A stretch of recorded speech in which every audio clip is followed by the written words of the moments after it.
Assalamualaikum warahmatullahi wabarakatuh. Hello everyone, welcome to our educational video. Let's introduce with us. My name is Zahara Cynthia Fitria with student number 27. My name is Ferdian Elman Pratama with student number 65. My name is Ridho Rizqullah with student number 91. My name is Aris Derajat with study number of 11. Today we are going to discuss a very interesting topic, the comparison marriage of laws in Indonesia and Australia. Marriage is not only about a bond between two people, but also a legal agreement that defines rights, duties, and responsibilities of each partner. However, every country has its own system and regulation regarding marriage. In this video, we'll explain about how marriage law in Indonesia is based on religious principle and national law, and compare it with the Australian system, which focus more on mutual consent and equality between partners. So, stay tuned until the end of this video to understand the differences and similarities between both the of countries and to see what we can learn from each of them. So, enjoy this video, guys. Enjoy! Okay, hello everyone. Today, we will conduct a comparative study between two vastly contrasting jurisdictions. Indonesia, which operates under civil law with deep religious pluralism, and Australia, which follows common law and the principle of secularism. This fundamental difference creates a significant divergence in the definition, requirement, and legal outcome of matrimony and defining marriage. The Indonesian perspective goal explain Indonesian definition, emphasizing the religious and spiritual dimension. In Indonesia, the definition of marriage is not just legal and social, but fundamentally religious. According to Law Number 1 of 1974, Article 1. Okay, next to the legal basis in Indonesia, the goals explain Indonesian dual validity principle. The legal basis is guaranteed by the Constitution, ensuring the right to form a family. However, the operational framework is the 1974 marriage law. The most critical point is the dual validity principle. In Indonesia, a marriage is only legally valid if it fulfills two simultaneous conditions. It must be performed according to the laws of the respective religion or beliefs. It must be registered by the state either by the KUA for Muslim or the Civil Registry Office for non-Muslim. This means Without, without prior religious authentication, the state will not register it. This demonstrates the powerful coexistence of religion, the state defining validity. Come to the next one is system overview comparison. The goals provide a quick comparison of the philosophical frameworks. Let's look at the core systemic differences. Legal tradition. Indonesia is civil law with legal pluralism. Australia is secular common law. Role of religion. In Indonesia, it is central and mandatory. In Australia, it is secular. Marriage is primarily a civil contract, and religious ceremonies are optional for legal recognition. Two of the most profound resultant differences are same-sex marriage, which is unrecognized in Indonesia but legally recognized in Australia since 2017, and polygamy, which is strictly prohibited in Australia but permitted for Muslim men in Indonesia under strict court conditions. Okay, come to the last one. Conclusion. Key takeaways. Goal. Summarize the main finding. In conclusion, the defining difference between these two systems lies in the role of religion. The Indonesian system is defined by the union of religion and state law, where the purpose of marriage is centered on a faith-based family unit. The Australian system is distinctly secular, treating marriage primarily as a civil contract with focus on the consent of the parties and administrative equality. While both nations constitutionally adjust their laws, they do so reflecting very different national values. Indonesia balancing religious tradition with modern governance, while Australia strive for civil equality within a secular framework. Thank you. So, here I will explain the condition and procedure for marriage. Marriage is a bond between two people both legally and emotionally to form a family. Each country has its own rules based on culture and law. In Indonesia, marriage is regulated by Law Number 1 of 1974, while in Australia it's under the Marriage Act 1961. The big difference is that Indonesia focuses a lot on religion, while Australia has a more secular system.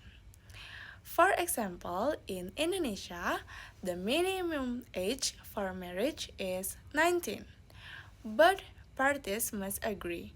And if someone is under 21, they need parental approval. The marriage must follow the religion and be registered at the KUA or the Civil Registry Office. In Australia, the minimum age is 18.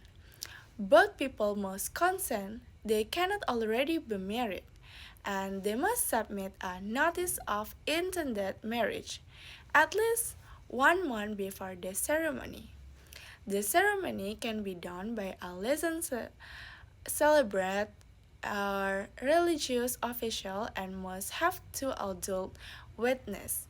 Regarding procedure, in Indonesia, it starts with registering at KUA or the Civil Registry, checking document, holding the ceremony, akad or blessing, and finally getting the marriage certificate. In Australia, after submitting document, the officiant verifies identities, states the date, conducts the ceremony, and registers the marriage with the government. The main difference is that Indonesia emphasizes religion and culture, while Australia emphasizes legal equality and personal freedom. Also, since 2017, Australia allows same-sex marriage, which Indonesia does not. In conclusion, both countries agree that registering a marriage is important for it to be legally valid. But Indonesia's system is more religious and cultural, whereas Australia is more open and legalistic. This difference shows how love reflects the value and culture of each country. I will talk about a comparison of marriage types and recognition between Indonesia and Australia. Let's start with Indonesia. In Indonesia, marriage is strongly connected to religion. According to the Indonesian Marriage Law Number 1 of 1974, a marriage is considered legal only if it is performed according to the religion and belief of both partners. This means that every marriage must follow religious rules first. For example, Muslim marriage are conducted under Islamic law, while Christian marriage are performed in a church. After the religious ceremony, the marriage must also be registered with the government at the Office of Religious Affairs, or as like we know KUA for Muslims, or at the Civil Registry Office for non-Muslims. Indonesia doesn't recognize purely civil marriage, and same-sex marriage are not legal under Indonesian law. In short, marriage in Indonesia must be both religiously and legally valid, and only between a man and woman. Now, let's move to Australia. Australia recognizes two main types of marriage, civil and religious. Civil marriages are performed by registered civil celebrants who act as legal officers of the government. Religious marriages can also be held, but only if the religious celebrant is officially registered with the Australian government. Australia's marriage system is based on the Marriage Act of 1961, which guarantees the freedom to marry regardless of religion. Since December 2017, Australia has recognized same-sex marriage, making it one of the countries that support marriage equality. Now, let's look at the main difference. In Indonesia, religion plays the central role in the marriage, while in Australia, the law and personal freedom are the key aspect. Indonesia only recognizes heterosexual marriage and requires religious vows, while Australia recognizes both heterosexual and same-sex marriage and allows civil or religious ceremonies. Also, interfaith marriages are often restricted or difficult to perform in Indonesia, but they are legally accepted in Australia. To conclude, both countries value the importance of marriage, but their systems reflect their culture and legal philosophies.